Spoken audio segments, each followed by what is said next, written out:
శ్రీ విష్ణు పురాణము 24వ అధ్యాయము. గత అధ్యాయములలో 1 ఆదినారాయణులు సనకసానందాదుల గురించి, 2 యజ్ఞ వరాహావతారమున గురించి, 3 నారద మహర్షిని గురించి, 4 నరనారాయణుల గురించి, 5 కపిల అవతారములను గురించి తెలుసుకుని ఉన్నాము.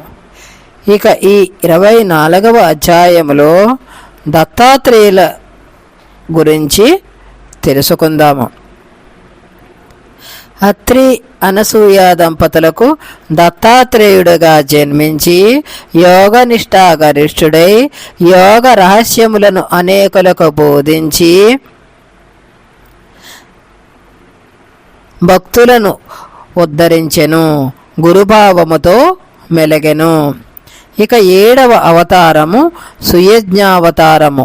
ప్రజాపతి అయిన రుచికిని స్వయంభూ మనువు కుమార్తెయగు ఆకూతికిని సురజ్ఞుడను పేర శ్రీ మహావిష్ణువు జన్మించెను. దుష్ట శిక్షణ శిష్టరక్షణ చేసి 60,000 సంవత్సరములు ధరణిని పరిపాలించెను. ఇక 8వ అవతారము వృషభావతారము. స్వయంభూ మనువునకు ఉత్తానపాదుడు ప్రియవ్రతుడు అని 2 కుమారులు. ప్రియవ్రతుడుకు 10 మంది పుత్రులు. వారిలో 7 సప్తద్వీపాలకు అధిపతులు కాగా 3 తపోభూమికి వెడలిరి. జంబూద్వీపాధిపతి అయిన నాగ్నేంద్రుడుకు 9 మంది కుమారులు. ఆ 9 మంది కుమారులలో నాభి అనువారు శ్రీహరి గురించి తపస్సు చేయగా శ్రీహరి ఆయనకు కుమారుడుగా జన్మించెను. ఆ శిశువు పేరు వృషభుడు. ఋషభుడు చాలా కాలము రాజ్యమేలి సమస్త వ్యామోహములను విడిచి అరణ్యమునకు వెళ్ళి తపస్సు చేసి శరీరము విడచెను. ఇక 9వ అవతారము పృథు అవతారము. పృథువు భార్య అర్చి. ఒకసారి పృథు రాజ్యములో కాటకము వ్యాపించినది. కరువునకు కారణము కనుగొనెను పృథు చక్రవర్తి.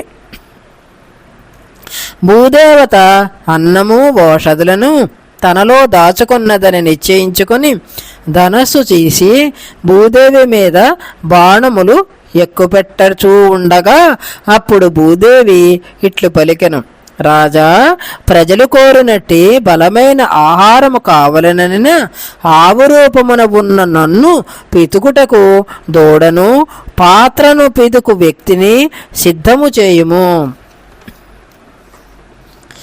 అని పలికెను.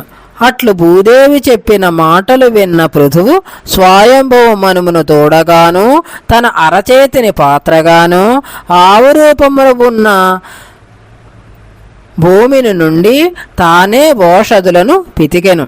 ఋషులు కూడా పృథువు ద్వారా వశమైన భూమిని నుండి కావలసినవన్నీ పితుకున్నారు.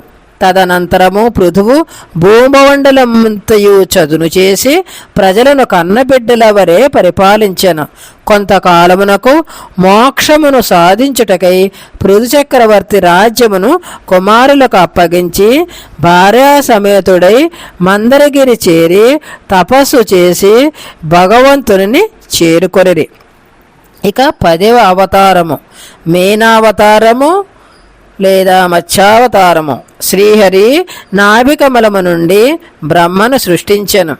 నన్నేల జన్మింపజేసితివి అని బ్రహ్మ విష్ణువును అడుగగా, యుగారంభము కానున్నది.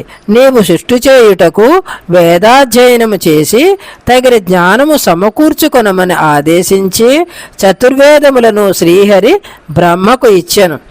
బ్రహ్మ తన 4 ముఖములతో వేదము పఠించుచూ ఉండగా సోమకాసుడనే రాక్షసుడు బ్రహ్మ చేతిలోని వేదములను ఎత్తుకొని వెళ్ళగా శ్రీహరి మత్స్యరూపమున దాల్చి సోమకాసుడిని అధపాతాళమునకు అణగదొక్కి వేదములను తెచ్చి బ్రహ్మకు ఇచ్చెను. 11 కూర్మావతారము.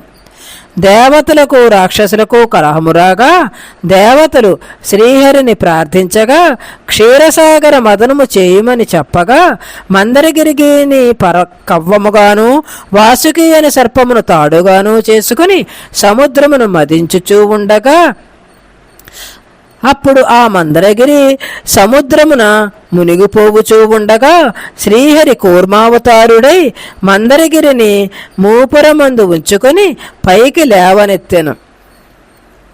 తదుపరి భాగములో 12వ అవతారము ధన్వంతరి అవతారమును గురించి తెలుసుకుందాము.